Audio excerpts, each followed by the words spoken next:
আপনারা দেখছেন daily news YouTube channel. প্রতিনিয়ত আমাদের বাছাই করা খবরগুলি পেতে অবশ্যই আমাদের চ্যানেলটিকে সাবস্ক্রাইব করে পাশে থাকবেন। শুরুতেই হেডলাইন্স।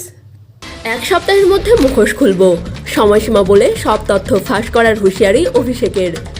ডান্ডা গদা ত্রিশূল অতীত, দিলীপ ঘোষ এবার কি হাতে তুলে নিলেন, সবার চক্ষু চড়ক গাছ। উড়িয়ে দেওয়া হবে রাজভবন জাদুঘর, একের পর এক সরকারি দপ্তরে হুমকি ও ইমেল। তোলপাড় কলকাতা। দীপশিতা প্রথম থেকে নোংরা নোংরা কথাবার্তা বলছে, চোটে লাল কল্যাণ। কংগ্রেসের নতুন তালিকায় রাজ বব্বর, আনন্দ শর্মা, আমেঠি রায় বড়ইলি এখনও প্রশ্নের মুখে। নিরাপত্তারক্ষীদের সঙ্গে গুলির লড়াই, নিহত 7 মাওবাদী। বিমানে মাঝ আকাশে অজ্ঞান হওয়ার নাটক, দুবাই ফেরত রনিতার ব্যাগেই ছিল আসল গুপ্তধন। গাড়ি থেকে নামিয়েছিলেন, সেই কাঞ্চনকে নিয়ে প্রচার করে কল্যাণকেই জবাব দিলেন দেব। অপেক্ষা এখন রবিবারের, তার আগে তীব্র গরমে পূর্বে দক্ষিণবঙ্গ। তাপমাত্রা কি আরও বাড়বে? আসছি বিস্তারিত আলোচনায়। তাপমাত্রার পারদের মতোই ভোটের পারদ চড়ছে বাংলায়। এবার উত্তাপ আরও কয়েকগুণ বাড়িয়ে বড় হুঁশিয়ারি অভিষেক বন্দ্যোপাধ্যায়ের। এক্স হ্যান্ডেলে একটি পোস্ট করে তৃণমূলের সেকেন্ড হ্যান্ড কমেন্ট অভিষেক লিখেছেন, এক সপ্তাহের মধ্যে মুখোশ খুলব, বাংলার মা বোনেদের কীভাবে অপমান করেছে, বাংলাকে কলুষিত করেছে, সব তথ্য আছে আমার কাছে, আমার হাতে।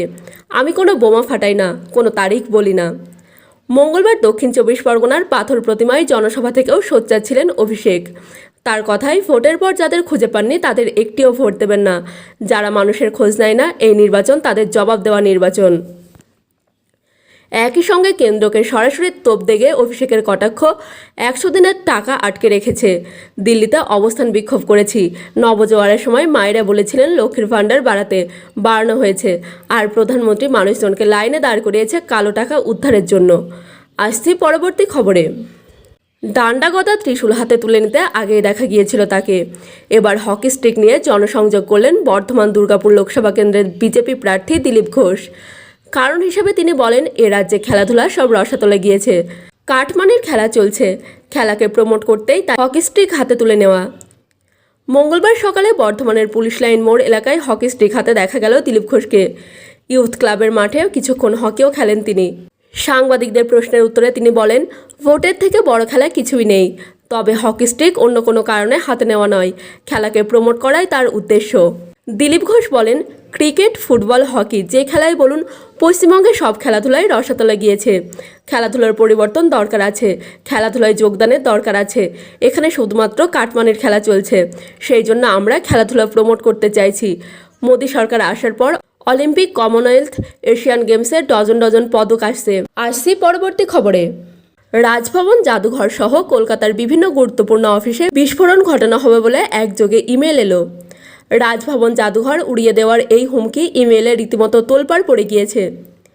এদিন দুপুরে প্রায় একই সময় রাজভবন, কলকাতার জাদুঘর সহ বিভিন্ন দফতরে এই হুমকি ইমেল এসে পৌঁছয়। সেখানে দাবি করা হয়েছে, রাজভবন জাদুঘরে প্রচুর পরিমাণে বিস্ফোরক লুকিয়ে রাখা হয়েছে। যে কোনো মুহূর্তে বিস্ফোরণ ঘটিয়ে বহু মানুষের প্রাণহানির হুমকি দেওয়া হয়েছে ওই ইমেলে। এই খবর পাওয়ার পরই কলকাতা পুলিশের এসটিএফ সক্রিয় হয়েছে। রাজভবন, ভারতীয় জাদুঘরে পুলিশ কুকুর দিয়ে তল্লাশি শুরু করার পাশাপাশি নিরাপত্তাও বাড়ানো হয়েছে। পাশাপাশি কোন আইপি অ্যাড্রেস থেকে এই ইমেল হুমকি পাঠানো হয়েছে তা খতিয়ে দেখছে পুলিশ। হাওড়ার একটি সরকারি দফতরেও এই ইমেল এসেছে বলে খবর। একই ইমেল আইডি থেকে সবকটি জায়গায় এই হুমকি ইমেল পাঠানো হয়েছে বলে খবর। রাজভবন, ভারতীয় জাদুঘরের নিরাপত্তাও বাড়ানো হয়েছে। পুলিশ সূত্রে খবর, কয়েকদিন আগে এই একই ধরনের হুমকি ইমেল এসেছিল কলকাতা বিমানবন্দরেও।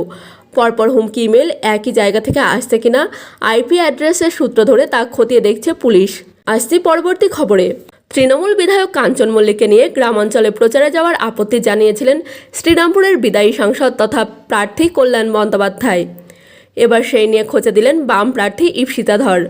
বলেন, শুধু ভোটে মার্জিন বাড়ানোর চাপে যদি নিজের বিধায়ককে গাড়ি থেকে নামিয়ে দিতে হচ্ছে, এরপর জেতার চাপ হলে জানি না, হয়তো তিনি নিজেই নেমে যাবেন।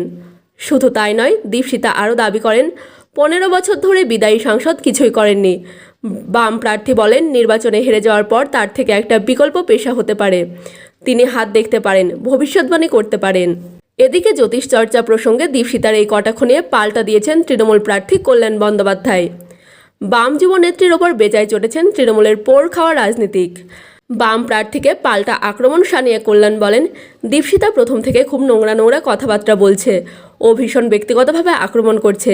হতে পারে ও জওহরলাল নেহরু বিশ্ববিদ্যালয়ের ছাত্রী, কিন্তু মানসিকতা খুবই খারাপ। উল্লেখ্য, এবারের লোকসভা ভোটে পঞ্চম দফায় নির্বাচন রয়েছে শ্রীরামপুরে। আগামী 20 মে ভোট গ্রহণ রয়েছে শ্রীরামপুরে। লোকসভা নির্বাচন শুরু হয়ে গেলেও নির্ধারিত সব আসনে এখনও প্রার্থী দিতে পারেনি কংগ্রেস। তৃতীয় দফার ভোট শুরু হওয়ার আগেই এবার আরেক দফা প্রার্থী তালিকা প্রকাশ করল কংগ্রেস।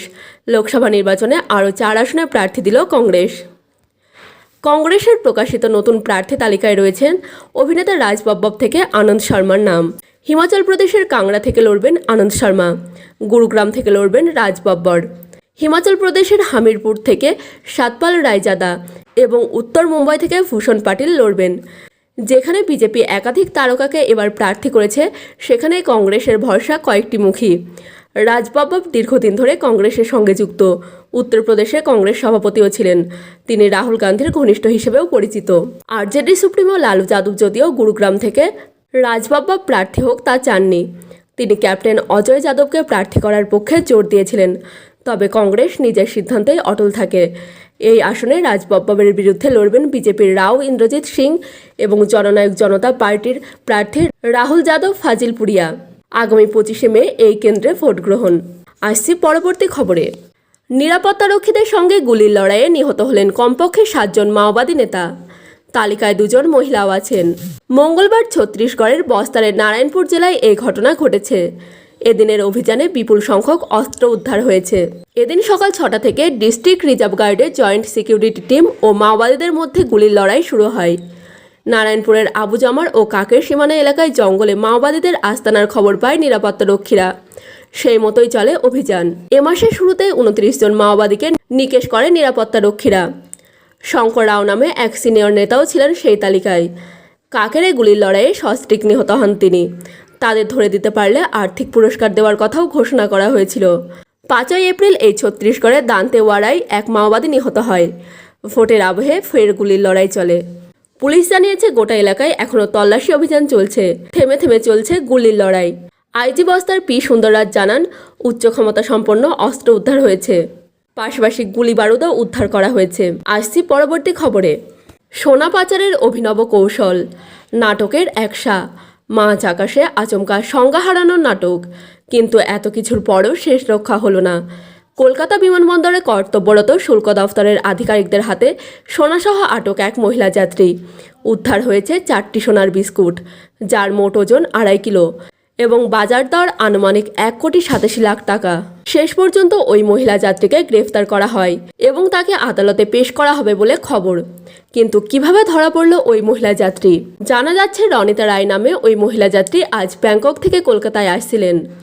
সেই সময় মাঝ আকাশে আচমকা অসুস্থতার ভান করেন ওই যাত্রী। সংজ্ঞাহীন হয়ে পড়ে যান বিমানবন্দরের ভিতরে। সঙ্গে সঙ্গে বিমানের কেবন ক্রুরা বিষয়টি পাইলটকে জানান। ব্যাংকক থেকে কলকাতাগামী ওই বিমানেও পাইলট দ্রুত এয়ার ট্রাফিক কন্ট্রোলের সঙ্গে যোগাযোগ করেন। অগ্রাধিকারের ভিত্তিতে মেডিকেল এমার্জেন্সি ল্যান্ডিংয়ের অনুমতি চাওয়া হয়। এমার্জেন্সি ল্যান্ডিংয়ের অনুমতি পেয়ে বিমানটি দ্রুত নেমে আসে কলকাতা বিমানবন্দরে। বিমানবন্দরে নিযুক্ত মেডিকেল টিম ওই মহিলা যাত্রীকে নিকটবর্তী হাসপাতালে রেফার করে দেন। সেই মতো হাসপাতালে নিয়ে যাওয়ার প্রস্তুতিও শুরু হয়ে গিয়েছিল। কিন্তু এরই মধ্যে ওই মহিলা যাত্রীর হাবভাব দেখে সন্দেহ জাগে শুল্ক দফতরের আধিকারিকদের। সূত্রের খবর, এরপর শুল্ক দফতরের আধিকারিকরা জানিয়ে দেন ওই মহিলার চিকিৎসা বিমানবন্দরেই করতে হবে। এদিকে কিছু সময়ের মধ্যেই ওই মহিলার জ্ঞান ফেরে। এরপর তাকে জিজ্ঞাসাবাদ করতেই বেরিয়ে আসে বেশ কিছু তথ্য, যেমন তিনি মাসে 3 বার বিদেশ ভ্রমণ করেছেন।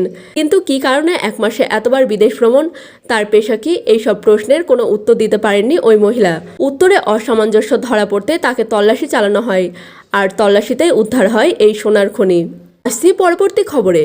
কয়েকদিন আগে স্থানীয় মহিলাদের বিরূপ প্রতিক্রিয়ার অজুহাতে দলেরই বিধায়ক কাঞ্চন মল্লিককে নিজের গাড়ি থেকে নামিয়ে দিয়েছিলেন শ্রীরামপুরের তৃণমূল প্রার্থী কল্যাণ বন্দ্যোপাধ্যায়। ঘটনাচক্রে কাঞ্চন যে এলাকার বিধায়ক, এই উত্তরপাড়াও পড়ে শ্রীরামপুর লোকসভা কেন্দ্রের মধ্যেই। দলের বিধায়ককে নিয়ে কল্যাণের এই আচরণে তৃণমূলের অন্তরে বিতর্ক তৈরি হয়। যদিও যে কাঞ্চন মল্লিককে নিয়ে আপত্তি ছিল কল্যাণের, তাকে নিজের প্রচারে ডেকে নিলেন ঘাটালের তৃণমূল প্রার্থী দেব। এদিন ঘাটালে দেবের সঙ্গে প্রচারে অংশ নেন কাঞ্চন।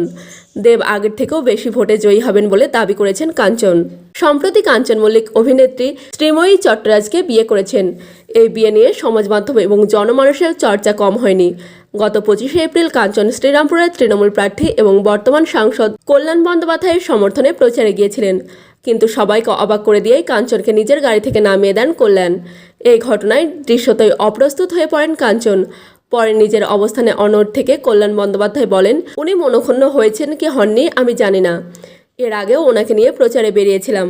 ওনাকে দেখে গ্রামের মহিলারা খুব বিরূপ প্রতিক্রিয়া দেখাচ্ছেন। আমাকে তো মানুষের মন বুঝতে হবে।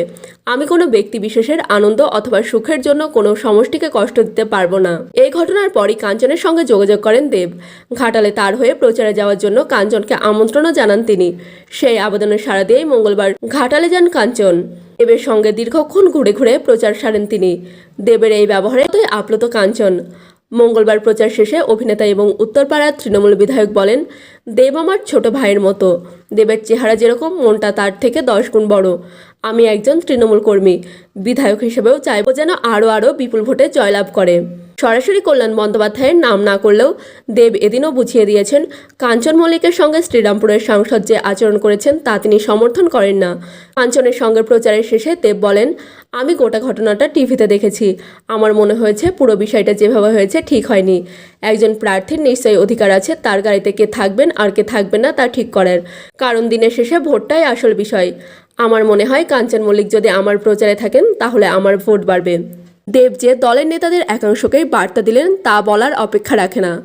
আসছি পরবর্তী খবরে। উইকেন্ডে আবহাওয়ার পরিবর্তন। রবিবার 5ই মে থেকে বৃষ্টির সম্ভাবনা দক্ষিণবঙ্গের উপকূলের জেলায়।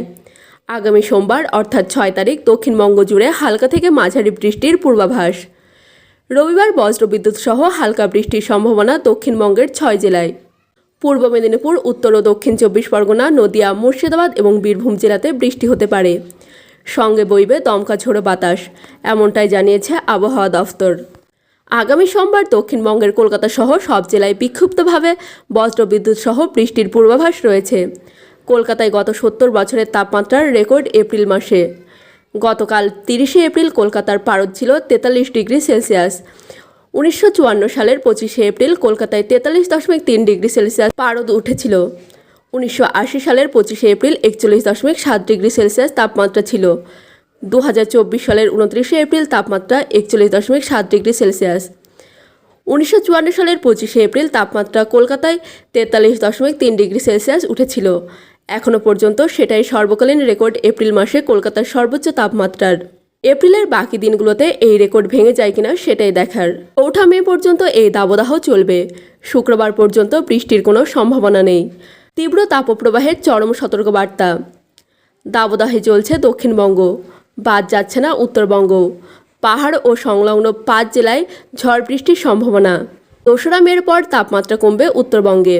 দক্ষিণবঙ্গের সব জেলায় আরও 5 দিন চলবে তাপপ্রবাহ। অতি তীব্র তাপপ্রবাহের চরম সতর্কবার্তা দক্ষিণবঙ্গের 8 জেলায়। পশ্চিম মেদিনীপুর, ঝাড়গ্রাম, পূর্ব ও পশ্চিম বর্ধমান, বীরভূম, মুর্শিদাবাদ, পুরুলিয়া ও বাঁকুড়া, এই 8 জেলায় অতি তীব্র তাপপ্রবাহ চলবে। পূর্ব মেদিনীপুর, দক্ষিণ ও উত্তর 24 পরগনাতেও চরম তাপপ্রবাহের পূর্বাভাস। বেশিরভাগ জেলায় লু বইবে। আগামী 4 দিনে তাপমাত্রার কোনো উল্লেখযোগ্য পরিবর্তন নেই।